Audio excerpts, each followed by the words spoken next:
In this interview, I talk with Caspian Jensen. Caspian is co founder of the Center for Prophetic Imagination, along with me. Caspian has been a part of radical Christian community in California, Australia, and Minnesota. They are passionate about the use of art in every social movement towards liberation, queer, trans rights, redefining what Christianity looks like in the USA, and most importantly, playing dress up with family and friends. Enjoy.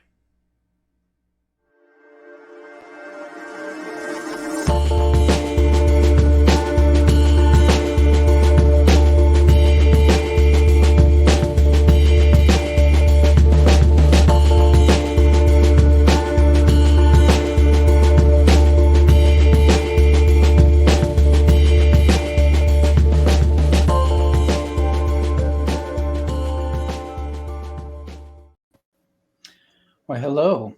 Hello. Today I'm interviewing my friend Caspian, who's also the co founder of the Center for Prophetic Imagination. So it's a pretty boss time. I've heard CPI is a pretty amazing thing. Yeah, it's pretty amazing. I'm objective about it. I'm lucky to still be on the board. I'm glad I get to still be a part of it. It's where it's at. It's the bee's knees. It is the bee's knees, as the elders say. I'm just gonna dive into the interview because, so just so everyone knows, we started this call probably well over half an hour ago, probably at this point. And then we talked about a bunch of different things because that's what Caspian and I do. And then I started the interview, and then my son used the Amazon device to announce something because he probably needs pizza rolls or something, and I had to start over. So we've had plenty of practice, and now we're just going to dive right in. Yeah, I'm ready. So, I just want to start with all these interviews. I tend to start with people's faith background, like their testimony, if you will. Like, what was for you as a kid growing up? What was spirituality like? Well, I was raised in an unconventional Christian home. My dad was a pastor he did a house church planting. That was what it was called at the time. And it was unique in the way that it's interesting because now thinking about it, I still think it's quite traditional in many ways. It was pretty evangelical. There was a lot of that white savior complex. We know the good way to live life, and we're going to share it through loving those marginalized folks. But for them, there was a huge emphasis on marginalized people. And because they wanted to or felt called to work with marginalized folks, they decided the house church made the most sense because it was more accessible than church in a big building where folks who live on sort of the outer realms may not feel as comfortable. And they often had folks coming to the church who'd been hurt by the church specifically.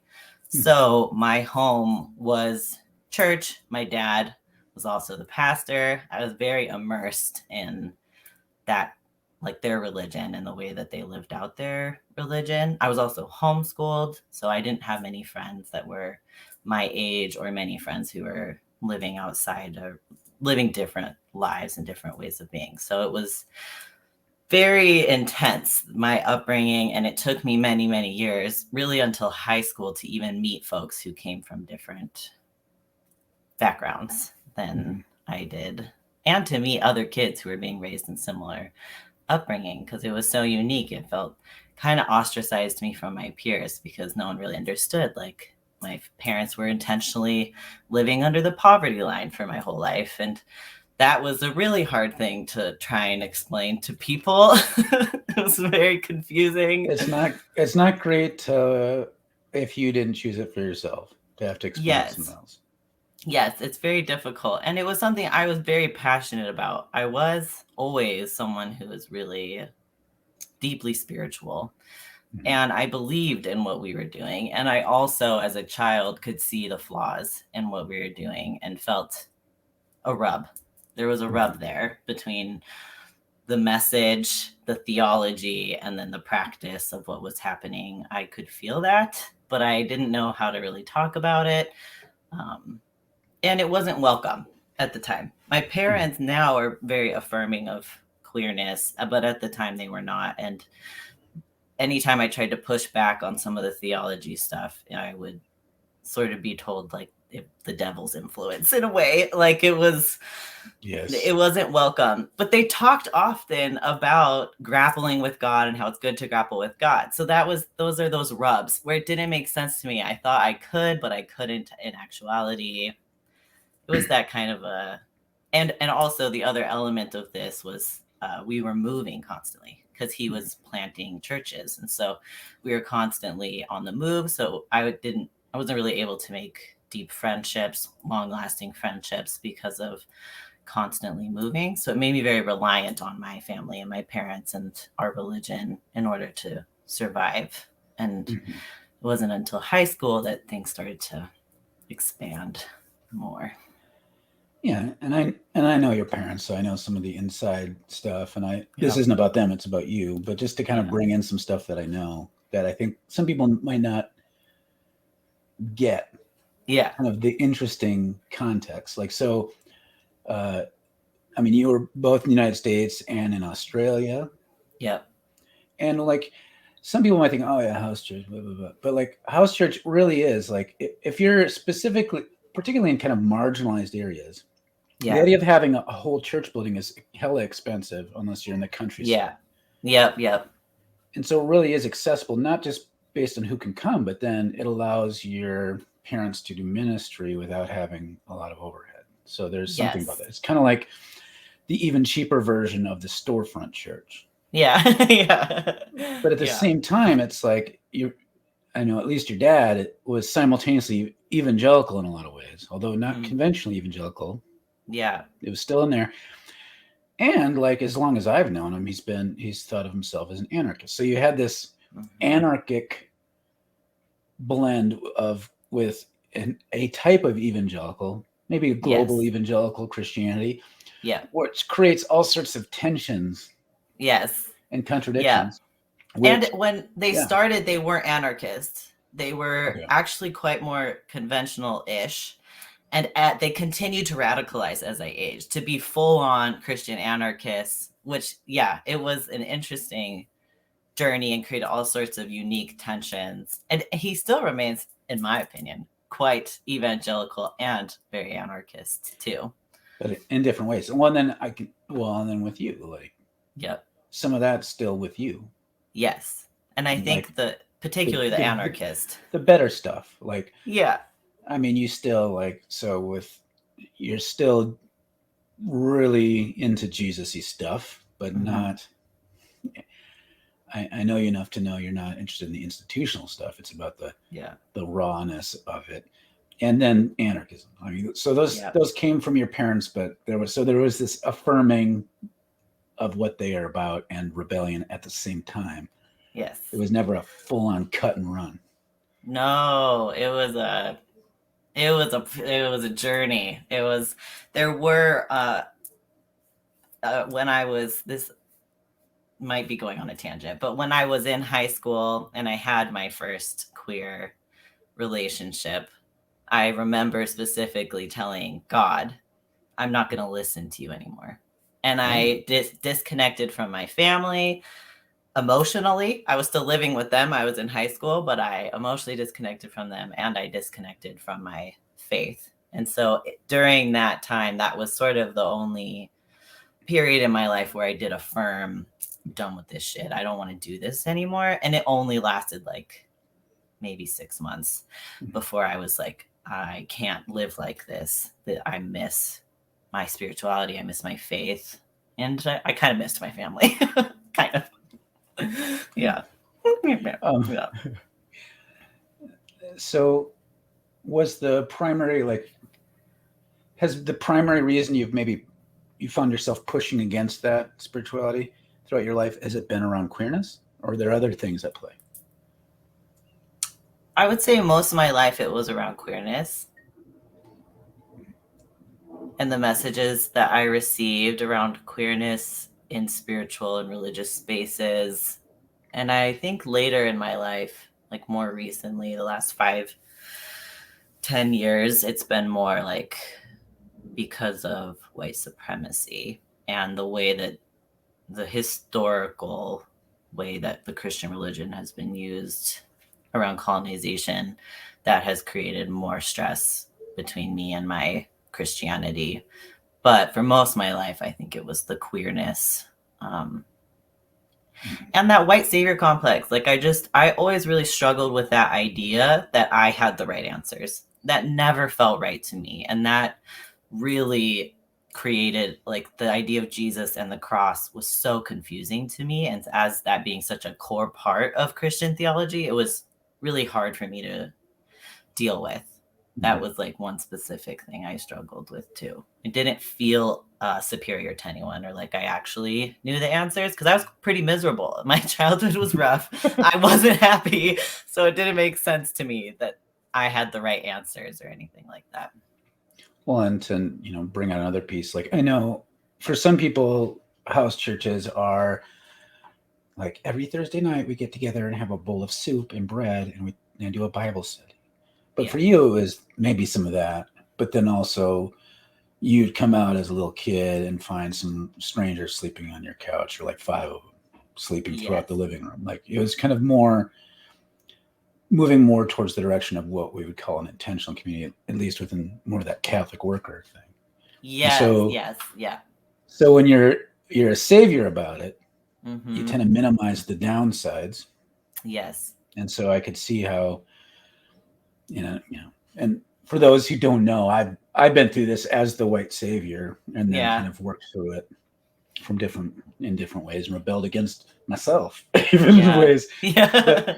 But because you can't like acknowledge, like, oh, maybe there's some fucked upness about how we're doing this, because you want to be faithful to the gospel, you tend to minimize that. And so there'd be this lack of awareness of how the downsides it might present for your kid.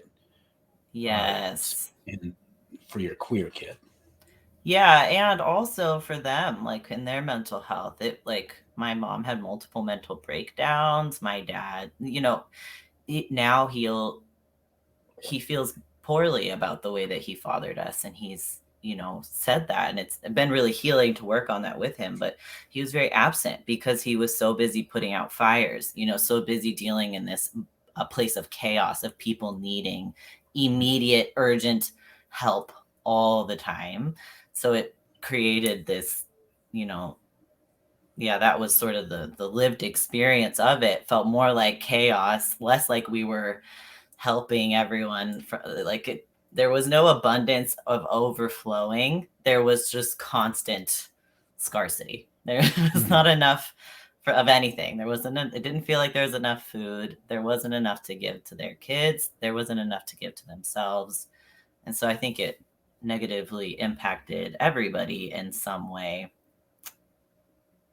So that, and I know now that they've processed through that, and they're interested in doing that sort of intentional community, house church. Like, how do we engage with our spirituality in a way that's more sustainable? And me personally, that's been a big question I've had my whole life, is what's the difference between charity, self-sacrifice, sustainable love and care? Like, how do we actually engage in this, especially as white people? Yeah, and for just so people know, like, at the time when I met you, and I think it was at a point when you were clearly out to your parents at that point, and you were married, right? Yep. Or just separated. Yeah, somewhere in there you had recent. Oh no, we did first meet when I was married. You're right. You were married. I forgot we met before that. Yeah. Yeah, so you're married in a queer marriage. In a queer marriage, yep. And you were looking to kind of make more of a clear move away from your family as the primary spiritual place, and then you came and lived in the intentional community that I was a part of, joining in right as we were on the downtrend towards collapse. Yep. But still, and some of that collapse was tied in with some of those very things that you point out. So it's a common thing, like this idea of like, I'm going to take Jesus super seriously as a white person, and then it'll take you into doing super Jesus-y stuff in a very white way. Yeah. Yeah, I mean, exactly. it's Yeah. inevitable, but within it, that super Jesusiness, especially if you have any radicalizing tendencies, like your parents, like you, Yeah. like me, and my wife, and the people in our community at the time, there's that seed for subversion in there, Yes. um, which I want to get to in a second. But Yeah. first, so like, when did you? So you're growing up in this very, in some ways, you could say the kind of house church stuff you're doing is less evangelical than other stuff because it's not conventional. But in some ways, it's even more evangelical Yeah. because Yeah. it's trying to Yeah. take Yeah. it as seriously as humanly possible. Yes. Yeah. And because of that, even though there's an edge to it, it doesn't sound like your family was super queer friendly. Like, when did you Yeah. realize, hey, I think I'm queer in this way or that way? And what happened? Yeah. What happened when that kind of came up? It came up. It's funny because, I'm sure you know this experience. When you realize, when it hits you real hard and then you start going back and you're like, oh, I liked this person, I liked this person, I like this movie, I was in love with this character, it, like, the queerness you see there so present throughout your whole life But it's a mystery until it's not. until it's Like, for me, it exactly. was like, as a 11-year-old boy, Yeah. like, for most of my childhood, my favorite movie was Dirty Dancing. Yeah. And I'm always like, that's just because the music's good, and I'm just more sensitive than Yeah. other men. Mm. And I'm like, yeah, Yeah. it's pretty fucking queer. Yeah. A lot of things that I was really into were kind of fit into that. Well, not yet. Okay. Oh my God, I just rewatched Mulan, which was my favorite movie ever. And I was like, oh, like, whoa, there's so much Probably here. the number one film for AFAB queers. Seriously, seriously. I was freaking out. That whole song where she sings, "When will my reflection show who I am inside?" Oh my God. Anyways, yeah, so you see all those trends. But I think the large moment was when I was in high school. And that You were in being Australia, though, homeschooled, right? I was in Australia. So I was homeschooled my whole life. And then we went to a public school in Footscray, Australia. And I loved being around all these people. And it was an all girls school. And it was very confusing. I identified as a girl at the time. And I fell in love with a girl named Susan. And So for parents out there that homeschool, don't let your kids go to public school or they'll turn gay. especially the myth around the all girls school, like, oh my God, so many. So, like, I hate that myth, and also there's so many gays. I I didn't think want we're her all being just very gay. distracted from all those like hormones. So we're gonna send her to a school with girls in uniform. Exactly. It's so ridiculous. Ugh. But yeah, I fell in love. And it's funny, I recently pulled out all my journals. I've journaled my whole life. I pulled out my journals and I saw my poor confusion around that entire time. And I was so obsessed with her. It felt very different than all my other friends. It was a really amazing connection. And one day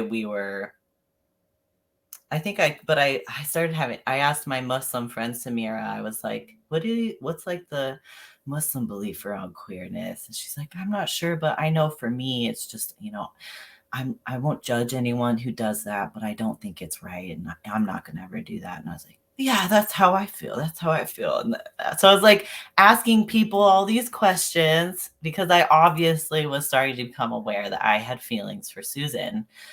And one day we were all out drinking. Susan had the hookups and could get us the drinks, which was great. Very charming. She was very butch. It was great. She got us all the drinks. We were drinking and she kissed me. And I went home and I was freaking out internally because I loved it. But she was drunk. So I like quickly was like, no, like, we're not doing this. And then she started telling everyone at school we were dating. So the news spread like wildfire. Everyone at school was like, oh my God, they're dating. I freaked out and I told my mom what happened because I needed advice. And I, having grown up with queer people in our church all the time, I didn't actually know that they were anti-queer in the way that they were. So I was shocked by the way that she responded, because which is, we want to include some of these people, but I don't accept it. It's not God's ideal, that kind of thing. Love the sinner, not the sin. That 100%, that's what it is. And that they taught, and like, it should have been clear to me, because it really impacted me, the ways that they talked about it. It was always like queerness was this barrier to God. They talked about it as though it was an addiction. It was a struggle of the body, of the flesh, that was not of God, that kept you away from God. And it was, it was bad. It wasn't good. But they loved and truly had deep relationships with queer people. So it was confusing to me, and I was confused by this all coming out, and I was confused by my mom's response, which was something along the lines of, well, if you don't think, because she said, well, then do you think you're a lesbian? And I was like, no, I don't think so. I don't know. And she was like, clutching my pearls. And then she's like, well, if you don't feel that way, like, I don't remember exactly what she said, but it was something in the way of like, then don't continue to corrupt her and confuse her. If you love her, don't lead her down this path. Then the next morning, she had told my dad, and he pulled me aside, and he said that I had ruined the image of God for everyone at my school, and I needed to make it right. And oh my God. And I did. I went to school. I told Susan, like, stop telling people we're together. That was a mistake. I told everybody it was a mistake. But my friend Ayan, oh my God, I feel so bad for Susan. I messaged her as an adult to tell her I was sorry, and she was so nice about it. She's a wonderful person. But my friend Ayan came up to me that morning, and it was like she saw the cracks. Like, she saw that I wasn't fully convinced of my dad and my mom's meaning that they made of this. I knew I loved Susan, and she just held me. And she too grappled with her parents' religion. She was Muslim too. So it was nice to have her support, but I definitely tried to be like, I just was confused. It's because I just love her. They would say I was always confusing romantic love with friendship love. That was like a huge thing that my mom would say to me a lot. And little do they realize there's like 19 kinds of love. Yeah, not just those two. So many. It's way more confusing than just the two. And why do we even need to divide it all? It's just pretty ridiculous. Oh my God, you kissed someone and you said you're dating. Like, you just tarnished the image of God. So intense. And it took it like 3 months. I tried to be like, I'm fine with this, until I missed the shit out of her. And that's when I said, I'm not listening to God anymore. Because Dad made that connection for me. If you're tarnishing the image of God by this queer relationship, therefore, if I want to be in this queer relationship, I can't have a conversation with God anymore. And then we dated for like a year and a half. We dated for a long time. And Susan? And we had weird rules. I had very strange rules around purity and what we were allowed to do and not. When queerness is out of the question, it's not godly. It's hella confusing to try and figure out what means sex then. And if I want to wait till I'm married, because that's the way I was brought up, you wait till you're married. How do I engage sexually with this person that doesn't have a penis? If sex only is penis and vagina, then what does this all mean? You can do all kinds of it was hilarious. The rules I came up with. The vagina tomfoolery is like abundant. Lots of dry humping. That was sort of the main gist of things. But it was a great relationship. But I was so depressed and unhappy because I missed my spirituality and I missed my family. And I hated that I felt those things couldn't be connected. And so ultimately I broke things off with her. Because of that, and almost immediately made out with another girl. Like, it was so clear that this wasn't some phase. It was, and I didn't know how to make sense of it. One thing I want to highlight for people again, because most people I talk to about sexuality, tend to fall into, like, these days it's people upset at me because they think that I'm, sinful. Like, so they're very conservative, Yeah. who want to create a strong line. And then, or progressive people, especially progressive people where they've only ever grown up where it's affirming, and there maybe they have other issues, and they might not even be as trans affirming as they think. Yeah. But it's like they don't even understand, like, that there's this huge middle area that really makes, where evangelical minded or Christian people who don't think being queer in any way is really okay, but they still really want to show love. Yeah. Authentically. Yep. And so then it creates this very confusing dynamic, mm-hmm. where, like, I'm welcoming and I'm showing you love, and, like, I want to be your family, like all the things, but then it's also like, but there's this sin problem you have. Yes. That you need to deal with. And that's always going to be a block. And as long as you cling to that, we can't ever be fully in relationship. Yes. Now, to the evangelical or whatever person in that scenario, it might seem like it's 1,000% better than just those fundamentalists. Yeah. But for the queer person, in some ways it is better, but in some ways it's worse. No, I totally agree. And it's really hard for people who aren't queer, who are in these evangelical spaces, that feel like they want to be as kind as they can be. They don't realize how cruel their kindness is. Yes. Which we can go down that road. Like, and I want to at least get to, like, this is going to be hard. This is going to be the hardest interview to keep shorter. Yeah. Because we've been through a lot of stuff together, and you're one of my trans midwives, I guess, in a way. So so there's a lot we could talk about, but I want to kind of get the narrative going, because I know, like, so here you are, there's still, in high school, you're in the suppression of your queerness mode. Yep. There's an intrinsic tension. And by the time I got to know you, did you move here when you were like 30? Well, how old were you? I was like 26. I was in my late 20s. Close. So you're still in your 20s. And at the time that I met you, just to jump ahead a little bit, you were recently divorced or separated. Yeah. Spirituality was still this kind of like, I'm still into some deep spiritual stuff, like, and Jesus is a part of it, but I also know that I haven't experienced the way it's supposed to really look for me yet. That's the sense I got, and the way you've talked about it. And at the same time, though, your queerness was also like, I don't think the way I think about myself is actually accurate either. Because you weren't, like, at that time, you're like, maybe I'm not a lesbian exactly, but ...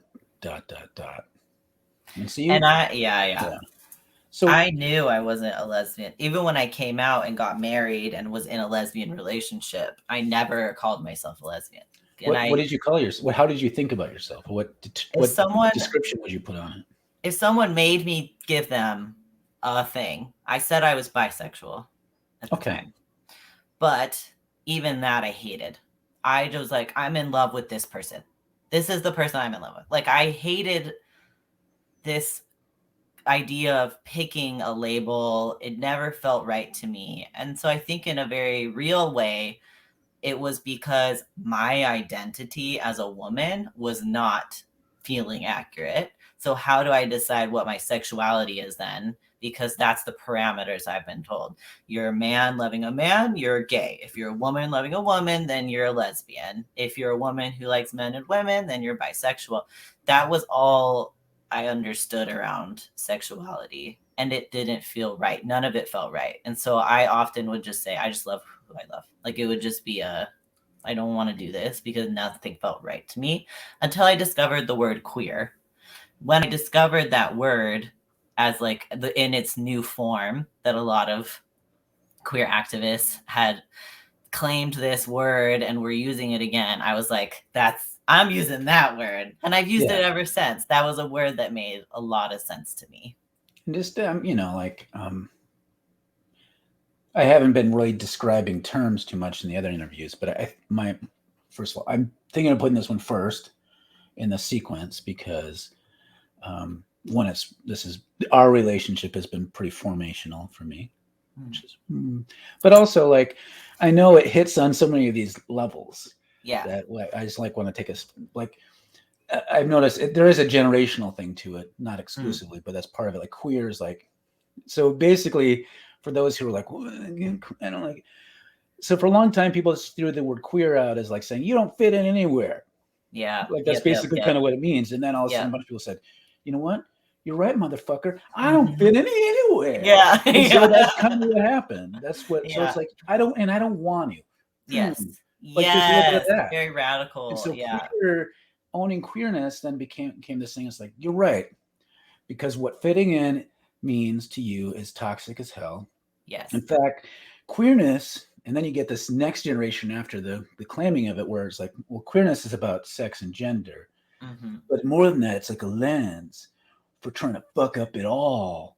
And so there's this very anarchic or subversive, but in a way that isn't about just tearing things down. It's about saying, let's take our experiences and what we know is life-giving and use that as a lens for understanding the world and how it can be better.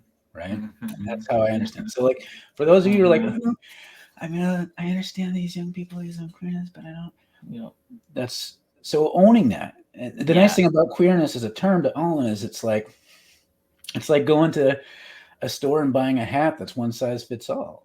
Yeah. Yeah. Like, you own it and then you accessorize it later. Like that's kind of how like, okay, now like then we can talk about like how it fits in and how it expresses itself, and then with an ability, and especially for those of us who might be more in a non-binary way or fluid space, which I know both of us would own that. It's like, it's great because I can always be queer, but I'm not always saying that I'm feminine or masculine or attracted to this sort of person. It can be a little bit more fluid than that.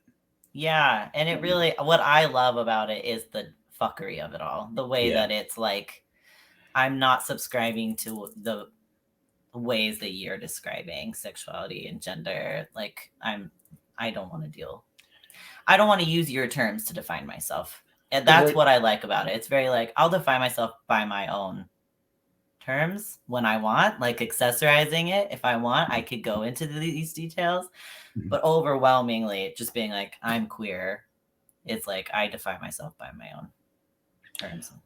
Well, yeah. And then because part of it is like, we live in a patriarchal world generally, but especially our society has its own history of patriarchy. So any conversation of gender is going to be bound up in that sort of hierarchy. And sexuality in a Christian supremacist society, which we have, even if it's not as Christian supremacy as it used to be, any type of sexuality is bogged down with puritanical sexual ethics. Yep. And so it's impossible to talk about sex and gender in our society using the terms that we've inherited in a way that's life-giving at all. It's almost always going to kind of cast it as, if you're not a cisgendered heterosexual white man, you're a lesser than. So queer people are saying, well, you know what? Maybe you're a lesser than. Yeah. Because what I'm experiencing is actually not only life-giving to me, but if we can be honest about this and honest about Christian supremacy and patriarchy, you'll see what I'm experiencing might actually be medicine for the church, for society, for communities, for families. Like queerness isn't just a fuck you. It's not just it's not just gender fuckery in a negative sense. It's gender fuckery in a generative sense. Like babies come from there. You know, like we're creating. So creative. Yes. With gender and sexuality in a way, like it creates new possibilities. Yes. Which I know I'm getting ahead of ourselves, because this is kind of the origin story in some ways of CPI. Like, but I want to go back. I'm just getting ahead of myself. So you moved out here and to kind of explore things, and I'm just wondering, like, when did you get to a point? And I know this is kind of an open-ended thing, and I know you're like, we're always going to be in process, but like, when did you kind of get to a point where you're like, you know what? I'm queer. I am deeply spiritual in a Jesus-y way. I'm not going to use the word Christian because but Jesus-y in a spiritual, like whatever. When did you start being? How did you get to the point, and when did you get to the point where like those things were together in a way that wasn't fighting? Like it was like these actually like. It's like one of those science fair things where these two little metal rods where they get close and they start sparking. Like when did it spark that? Yeah. That so it's so interesting thinking about this narrative I heard my whole life of queerness is this barrier to God. Mm-hmm. In my actual experience, it was the polar opposite. I moved to Minnesota. I was so confused. I didn't understand how I wanted to, because also my Christianity, my faith, my spirituality was so bogged down by the trauma I had as a child. So I wanted to pull these apart and see what remains. What do I need to let go of the way that I was raised to believe in God and the theologies I had, and what of that is toxic that I don't want anymore? What do I want to keep? In the process of doing that, though, there was also this huge question of, what does my faith have to do with my queerness? How does my queerness go in this? What is all this too? The theology I'd read around queerness and Christianity, when I finally decided to get married and was fully living into my queer identity to a point where I was at the time, was very much like, no, that God creates us all like this. We've misunderstood these clobber passages used. And that was kind of the extent of it, was like... You had permission. I had permission. I was just existing as a human, like everybody else. But I should still use it within like the confines of how I was taught about sexuality. I should still it's still very kind of heteronormative and monogamous and, that way. So then I'm in Minnesota and I'm questioning all these things, and I'm, just had a failed marriage because of really getting married to try and prove that queers could be good Christians. That was like the huge reason I wanted to get married, was to prove that. It's the bad reason to get married. People should not get married for that reason. It's not as good. There are worse reasons, but there are worse. But that's not a great reason. Don't try and prove something to people, I guess. And I started dating men again, and it was hilarious and uncomfortable for me. And I think it was I remember some of your date, like telling you me heard about this, it, and I was like, "Huh?" It's hilarious.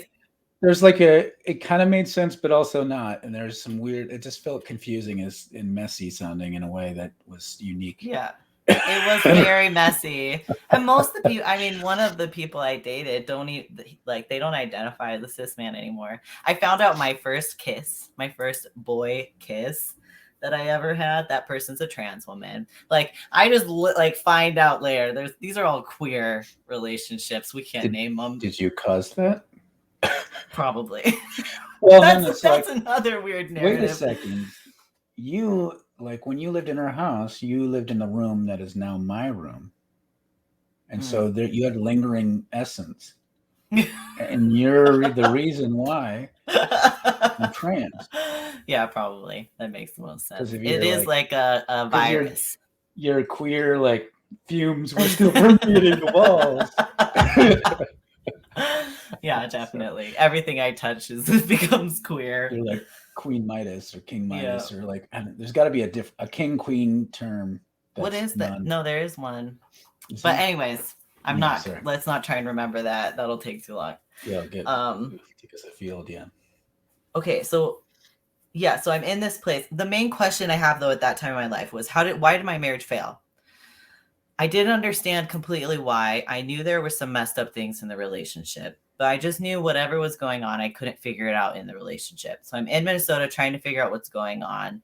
And it was the 1-year anniversary of our relationship failing.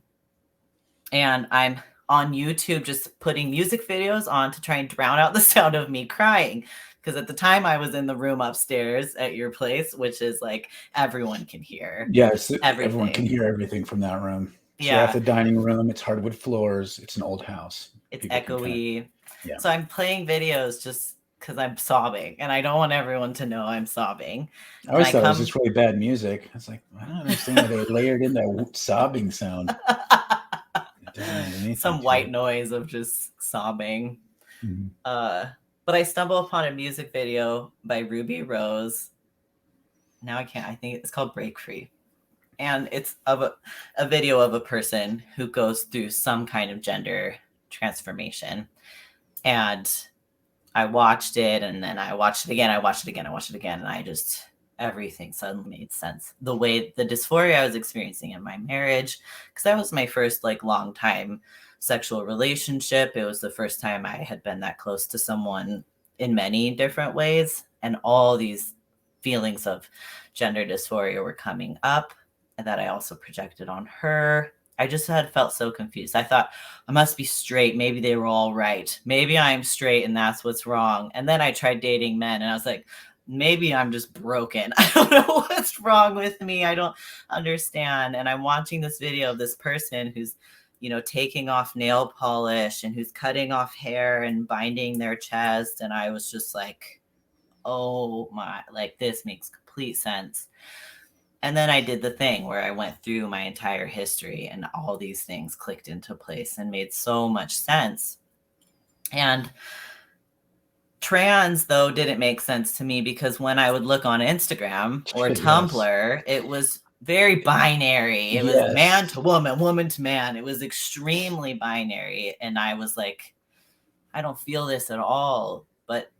And so became really confusing. And my faith actually really informed the entire process of trying to understand my trans identity.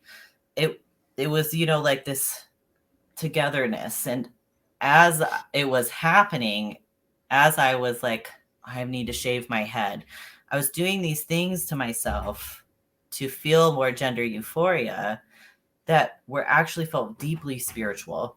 They were these acts that created this stripping away and this reconnecting with a deeper sense of myself, with these core parts of myself that I had neglected for so long, that were so spiritual. It was so spiritual for me, all these experiences.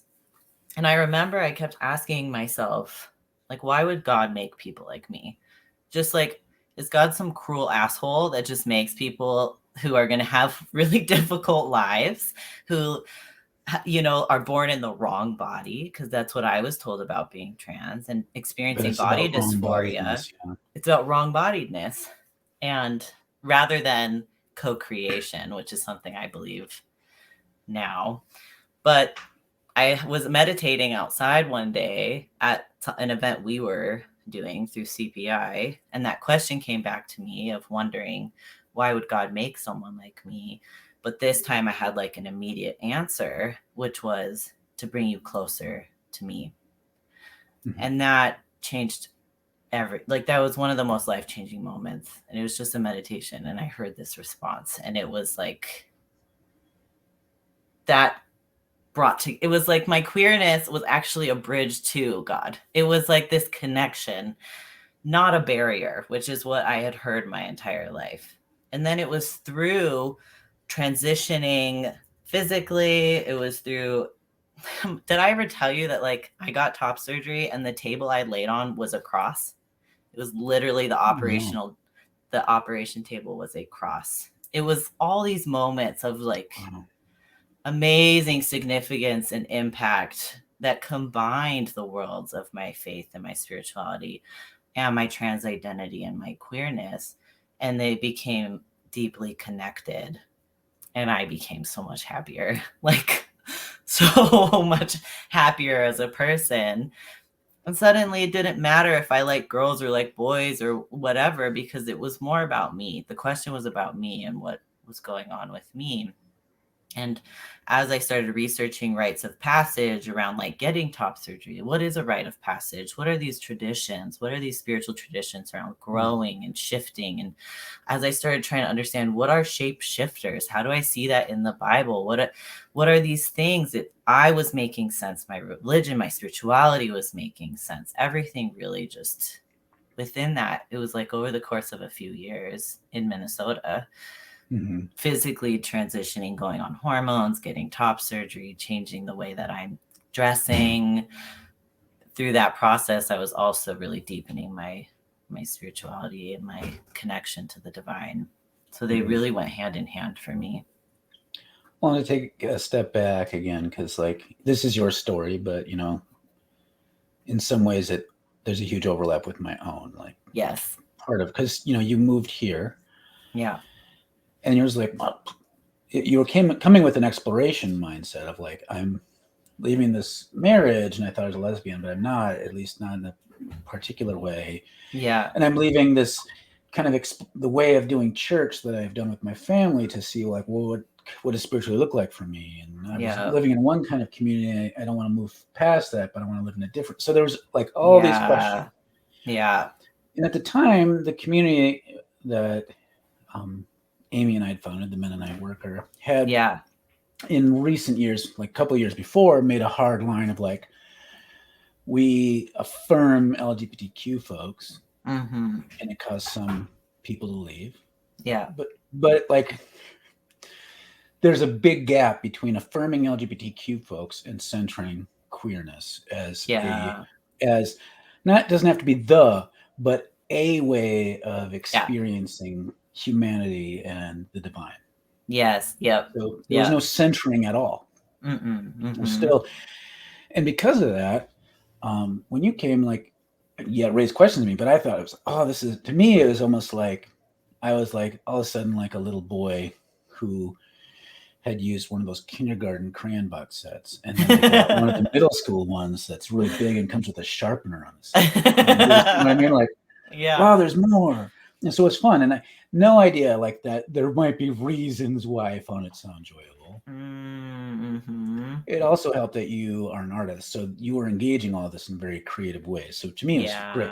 But there are people in our community that really didn't like the queerness injected into things, and it raised the question really quickly. Like, wait, this isn't just about acceptance. Even though it was never explicitly stated, it was like people knew, like, we have to appreciate this and value it the way we might value if like some amazing musician came into our community and started wanting to do musical stuff.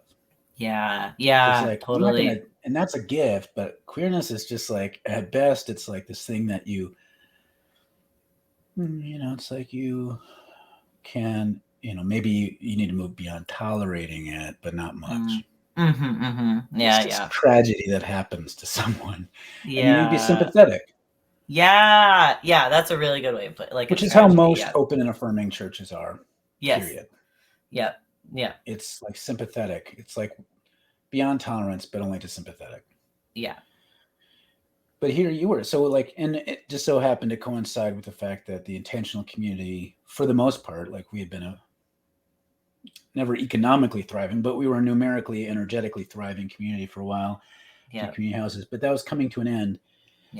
And so then there's this generative thing. And so somewhere in there, we started saying like, hey, I hit a burnout, and I wanted to kind of start creating something around spirituality and formation. And you were like, well, and I really want to create spaces and explorations around queerness. And I'm like, why not do both together? Like, we both have two entirely unrelated different things, because I'm entirely cisgender heterosexual person wanting to be creative, and you're queer and an artist. So let's see, maybe we can do some stuff together. But you know, this is you nail on the queer side of things. Like, it's kind of And I remember the first thing we did early on, and I just wanted to kind of give this as an example. And it was before we officially started CPI. We did that series of events during Lent. Was before, I think, right? Because I don't think it was a CPI thing, at least. It was definitely like a Mennonite Worker with a Catholic worker. But so early in the origin story, really CPI started with the series of actions. And one of them we did was at this church in Loring Park called Wooddale Loring Park, which is a network of mega churches that still, I think to this day, have anti-gay therapists in some of their campuses. And this church started in what could be considered a very gay-centered arts neighborhood, drama, theater neighborhood. They bought an old theater or leased it, big worship service, trying to pretend like gay people are welcome but really they weren't. And so again, and this takes off your insight, like you created the sign that said your queerness is made in the image of God. And then you and some other folks were all like decked out in different drag and different kind of like really like creative fashion expressions. And I was there probably wearing plaid and like, I'm going to be a cis het interceptor to be a good ally. Yeah. Like my suspenders and my pipe and my twirly mustache, peacock, pretty hipster mode, probably like in there. I don't know. And people came out and they were upset. Yeah. Because, we were passing out stuff saying like, connecting the dots between a certain Christian upbringing and youth homelessness and suicide. Yeah. And just asking them to be upfront and honest about themselves. And then at the same time, in a gesture of a car driving by in the alley. So,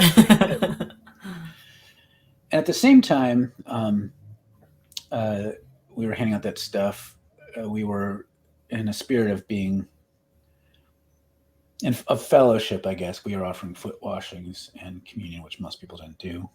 Yeah. And I remember my favorite moment of that was this couple was accosting me verbally a little bit, saying, "We're a very welcoming and affirming church." Meanwhile, like 5 feet away, there was this woman who was telling our friend Marty that Marty is an abomination.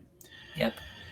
So as they're trying to say, like, how can you prove that our church, I just had to point over and they're like listening to their friend Marty's an abomination.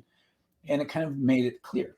So that was like one of the origin stories, I guess, of CPI. And so I share that because it was early a fun thing to plan. It kind of really brought together spirituality and queerness in a very particular way that revealed things and kind of set us on a direction of like, okay, that was an example of centering queerness. Yeah. Yeah. We weren't criticizing Christians.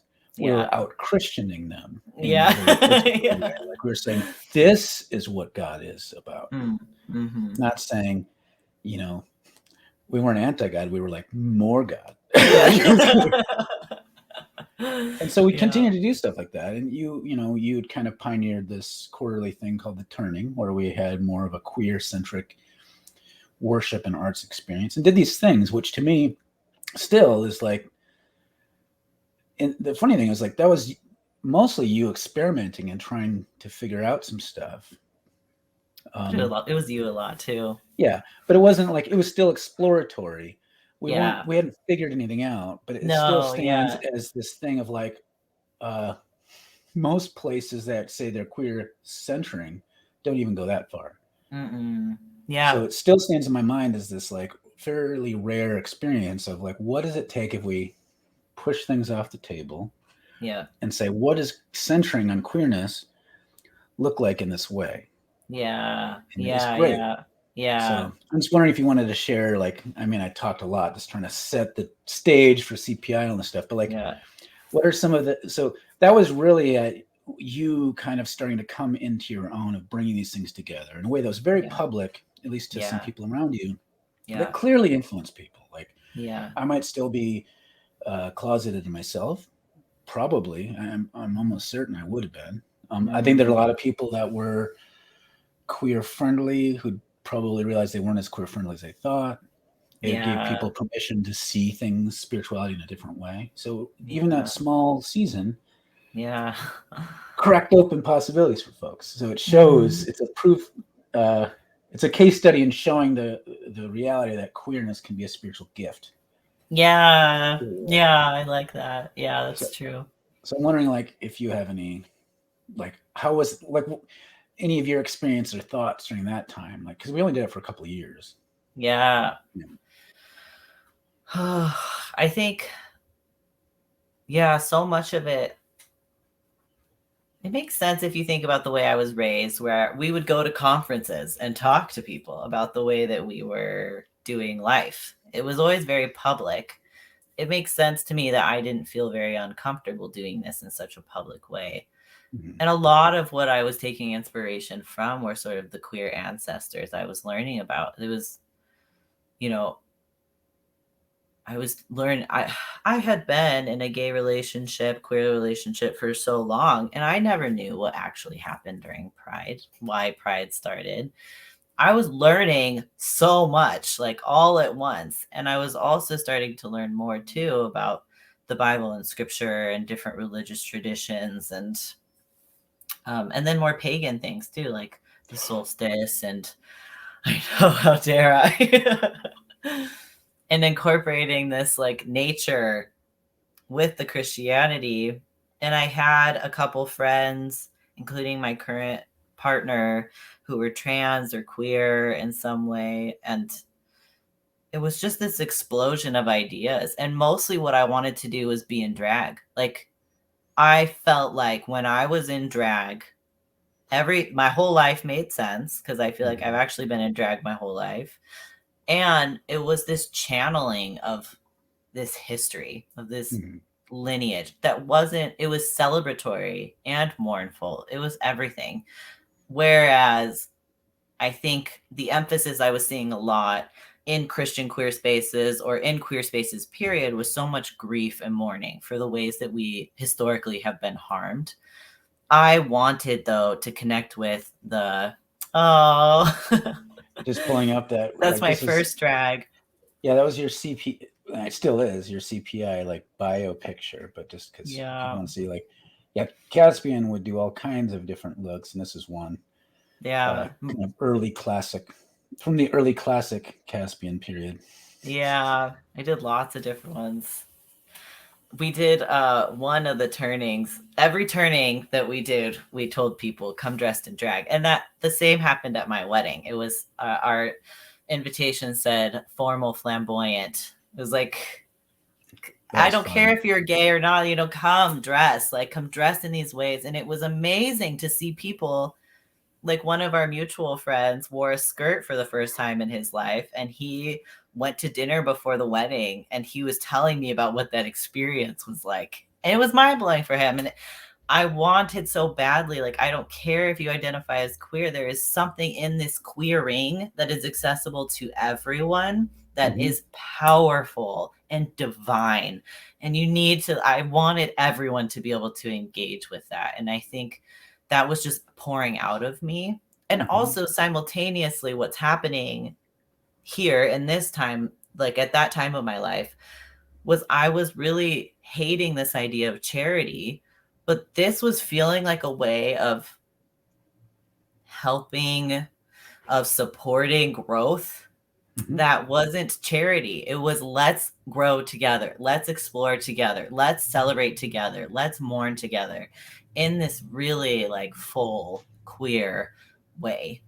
And to me, that was making an impact in the world in a way that felt good to me. It didn't feel like this charity, I have the answers and here you need to follow these answers. It was, I see the divine in you. I have the divine in me.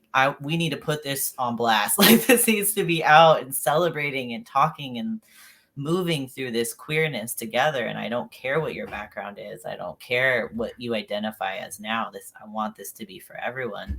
But we did center queer people in actually making the rituals. Queer people came together to decide what's the rituals, what's the theme, what are we going to read, what are we going to talk about? But everyone was welcome to engage once they were there. And I think that was what really helped build the space too. Well, now we can say that everyone who was involved in planning in a serious way throughout the whole thing was queer. Yeah.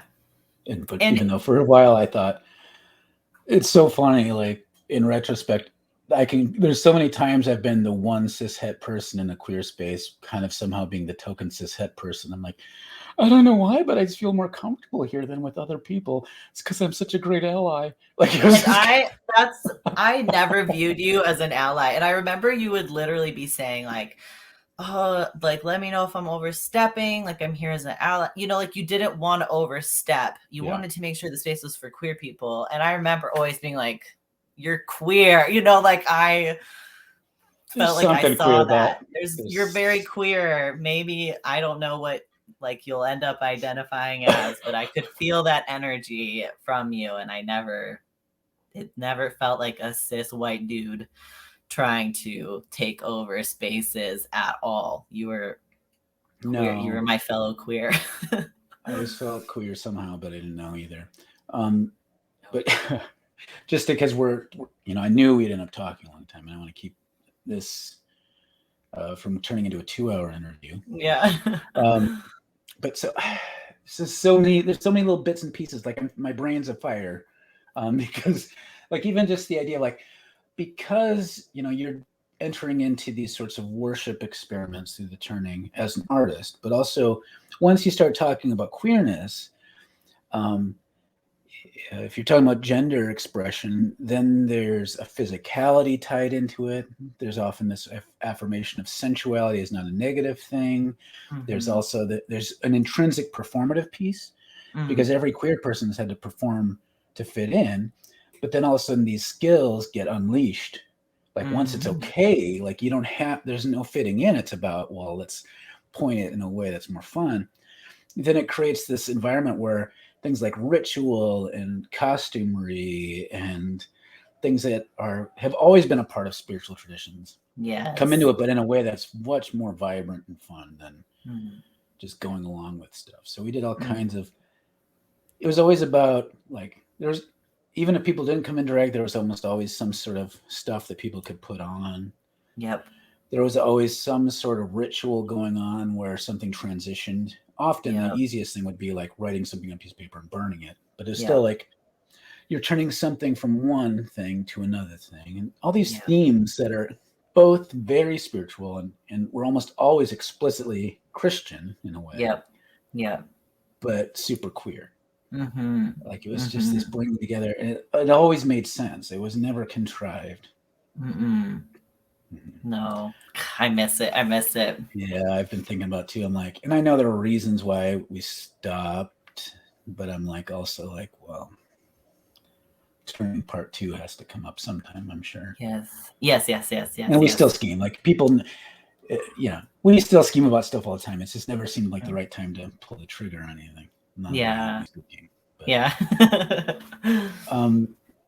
trying to think of how to, an ending question. Well, maybe, because I could go in all sorts of directions. But like, okay, so you recently moved away, and even before that, you weren't part of like, well, you stopped working at CPI at one point because for financial reasons, stayed on the board. The intentional community stuff hasn't really continued in any real way. But then you moved away and you're back in California with a more accepting family now. I'm just wondering about where is the growth edge now on spirituality for you? Like what are you exploring now? Or maybe you're doing, because that happens, but where do you think things are heading? Like what's interesting to you? I've been reading a lot about, I got this cool book called Caliban and the Witch, which is about the disconnection of women with their bodies historically through things like the witch trials. And then I found this amazing place called Contagion Press, and they're an anarchist queer press that they're amazing. I got 3 books from them, and they take based out of California, or where are they from? I don't know where they're from. They're not based out of California because it took a while for shipping, but I think they are in the United States, but I'm not sure where. And I don't know much about them except that they're total anarchists. Like they just trust that you'll Venmo them their money for the books. Like they're sending it to you regardless. It's awesome. The Contagion Press, their tagline is esoteric, queer, anarchic. Is Caspian esoteric? Yes. Queer? Yes. Anarchic? Also check. Yeah. Interesting. And one of the books, so I got another, I can't remember all the names of the books. I just started reading them, but they're amazing. And it's continuing that question of the way historically queer people have been treated. What does it mean to like channel or access or heal for our queer ancestors?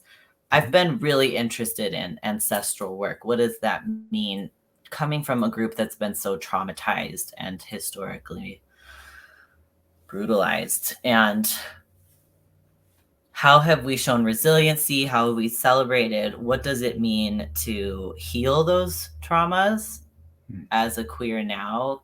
I heard about my mom was adopted, but my biological grandmother, who she met only briefly, is queer. And apparently did some fortune telling for a while, but she's afraid of getting lost in the ether. And that's something I've always been really afraid of, engaging with my spirituality, is that feeling of becoming untethered. And the thought occurred to me that what if I get to access queerness and spirituality and go into the ether in ways that she didn't get to? And what other ancestors do I have who didn't get to embark in these paths and do these things? Like, what does it mean for me to do this now? And similarly within Christianity, I've been looking at a lot of more indigenous spiritualities and learning about different spiritualities like Shinto and Taoism and different Native American spiritualities and things like that, and always trying to understand how to interact with Christianity and the history of colonization. What does it mean to be someone who is raised in a Christian home? What does it mean to incorporate other ways of being into my Christianity and my spirituality? So it's really the same. I'm on the same journey, but I'm continuing to dig deeper into history. I guess I'm digging deeper into history, really trying to educate myself and read. And I'm writing a lot and reading a lot of poetry, like Audre Lorde. If I could go back in time and try and save little me, I think I would give me a book by Audre Lorde and give myself some queer literature, because I think that would have really helped. And so I think I'm very much in that place, but I miss the turning. I am in a new place, so I'm trying to create community here, make friends here, but it's hard.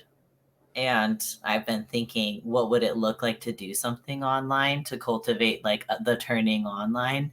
How could we do something like that? Because I want that connection and I don't need it. I don't want it to only be dependent on who's physically around me, because queer people are everywhere. And often we're not always right next to each other.